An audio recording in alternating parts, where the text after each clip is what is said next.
புதுயுகம் மற்றும் தேனி நியூரோ மருத்துவமனை இணைந்து வழங்கும் Theni marathon 2026 powered by Atal multicuisine restaurant Andipatti மற்றும் லைஃப் நீட் அகாடமி தேனி. நாள் மார்ச் 29. இடம் SDAT விளையாட்டு மைதானம் தேனி. அனைவரும் வருக, அனுமதி இலவசம். இன்னைக்கு ரொம்ப இன்ட்ரெஸ்டிங்கான இன்ஃபர்மேட்டிவான, அது மட்டும் இல்லாமல் இந்த மாற்றத்தை கண்டிப்பாக எல்லாரும் அக்செப்ட் பண்ணணும் அப்படின்றத உங்ககிட்ட சொல்கிறதுக்காக தான் இங்கே வந்திருக்கேன். பேப்பர் பேக் மட்டும் இல்லை, பிளாஸ்டிக் பேக்கும். ஒரு செகண்ட் கடையிலேருந்து வீடு வரைக்கும் நடந்து வர தூரத்துக்கு தான் அதை யூஸ் பண்ணுறோம். ஆனால் அது எவ்வளவு பெரிய பாதிப்பை உண்டாக்கியிருக்கு அப்படின்னு இப்போ தான் நம்மளுக்கு புரிய ஆரம்பிச்சிருக்கு. அதை பற்றி பார்த்துடலாமா?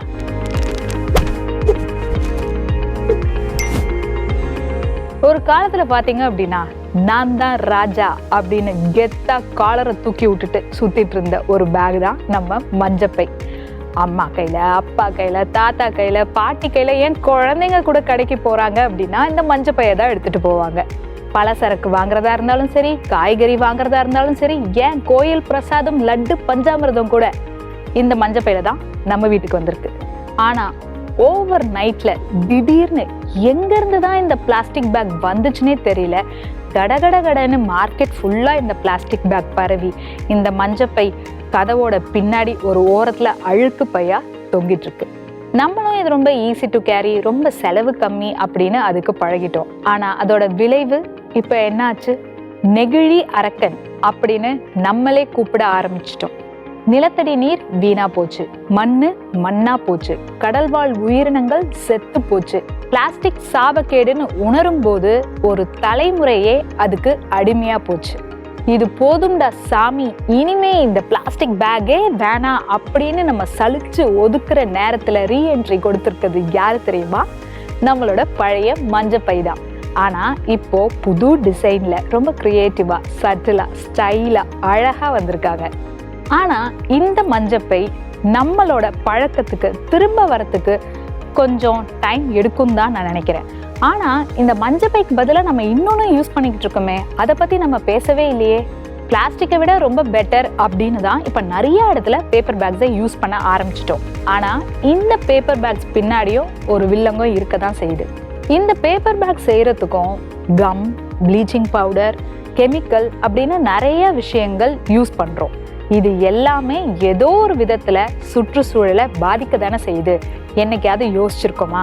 ஸோ இந்த பேப்பர் பேக்கும் சுற்றுச்சூழலுக்கு பாதிப்பு தான் தரும் அப்படின்னு நம்ம உணர்றதுக்கே இன்னும் கொஞ்ச நாள் ஆகும் போல. சரி, அப்போ என்னதான் நிரந்தர தீர்வு? நான் எந்த பேக்கை தான் யூஸ் பண்றது அப்படின்னு உங்களுக்கு டவுட் வருது அப்படின்னா, இப்போ சைட்ல நைஸா ஒரு சூப்பரான பேக் வந்திருக்கு. என்ன அப்படின்னா வாழை இலை பேக். வாழை இலை எப்படி பேக் அப்படின்னு நீங்க யோசிக்கிறதுக்குள்ள அந்த காலத்திலே நம்ம முன்னோர்கள் எல்லாருமே இதை பயன்படுத்தியிருக்காங்க. வாழை இலை அப்படின்றது ரொம்ப ரொம்ப மகத்துவமான ஒரு விஷயம் அப்படின்னு சொல்லணும். ஏன்னா எந்த விதத்துலையும் நம்மளோட சுற்றுச்சூழலை பாதிக்காத ஒரு விஷயம், இயற்கையான ஒரு விஷயம், நிறைய கிடைக்கிற ஒரு விஷயம், அதே மாதிரி மக்கி போகிற ஒரு விஷயம். ஒரு சின்ன வாழையில ஒரு பெரிய பையா மாறும்போது நிச்சயமா அது ரொம்ப உறுதியா இருக்கும் அப்படின்னு சொல்றாங்க. ஆனா இது எந்த அளவுக்கு நடைமுறையில சாத்தியம் அப்படின்ற கேள்வி உங்க எல்லாருக்குமே வரலாம். ஆனா இன்னைக்கு இருக்க அறிவியல் தொழில்நுட்பம் மூலமா என்ன வேணா செய்யலாம், எப்படி வேணா செய்யலாம், அது உங்க எல்லாருக்குமே தெரியும். இது நிச்சயமா ஒரு பெரிய பிசினஸா வளர்றதுக்கான வாய்ப்பு கூட இருக்கு. நம்ம ஏன் இதை செய்யக்கூடாது அப்படின்னு முயற்சி எடுத்து இனிமே இந்த வீடியோ பார்த்துட்டு கூட நிறைய பேர் வாழைப்பை பைகள் செய்ய ஆரம்பிப்பீங்க அப்படின்னு நாங்க நம்புறோம்.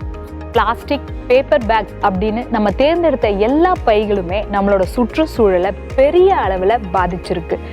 இந்த பாதிப்புல இருந்து நம்ம மீண்டு வரணும் அப்படின்னா இயற்கை முறையில ஏதோ ஒரு விஷயத்த நம்ம கடைபிடிச்சுதான் ஆகணும். அது ஏன் வாழை இலை பையா இருக்கக்கூடாது? அது ஏன் மஞ்சப்பையா இருக்கக்கூடாது? ஸோ இனிமே ஷாப்பிங் போகும்போதோ இல்லை ஒரு பொருளை வாங்கும் போதோ இது நல்லதா, நமக்கு நல்லதா, நம்ம மண்ணுக்கு நல்லதா அப்படின்னு யோசிச்சிங்க அப்படின்னா தேவையில்லாத பொருட்களை நிச்சயமா வாங்க மாட்டீங்க.